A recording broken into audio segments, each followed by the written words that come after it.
আচ্ছা, আপনারা কি জানেন যে শঙ্খ কয়বার বাজানো উচিত বা কয়বার বাজালে ভালো হয়? চলুন তাহলে আপনাদেরকে বলি। শাস্ত্র মতে এটা বলা হয় যে পূজা চলাকালীন যদি শঙ্খ বাজানো হয় তাহলে ঘরের মধ্যে যতগুলো অশুভ শক্তি বা যতগুলো নেগেটিভিটি থাকে সেই সমস্ত কিছু দূর হয়ে যায় সংসার থেকে।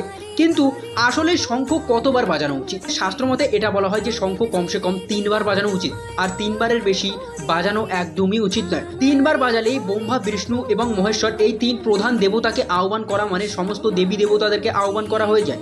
3বার বাজানোর শাস্ত্র মতে এটা বলা হয়েছে যে 3বারের বেশি যদি আপনারা শঙ্খ বাজান বা 3বারের বেশি যদি শঙ্খ কেউ বাজিয়েছে, তখনই ঘরের মধ্যে অশুভ শক্তি বা নেগেটিভিটি যখন আসবে তখন সেই সমস্ত অভিশাপ নেমে আসবে আপনাদের সংসারের মধ্যে। দেখুন, এটা আমি বলছি না, এটা শাস্ত্র মতে বলা হয়েছে, কিন্তু এটা আদৌ সত্যি কিনা আপনারা অবশ্যই কমেন্টে বলবেন। আর হ্যাঁ, ভিডিওটিকে লাইক করে সেই মানুষদের কাছে শেয়ার করে দেবেন যারা শঙ্খ বারবার বা বেশিবার বাজায়। অবশ্যই কমেন্টে আপনারা বলবেন যে আপনারা শঙ্খ কয়বার বাজান।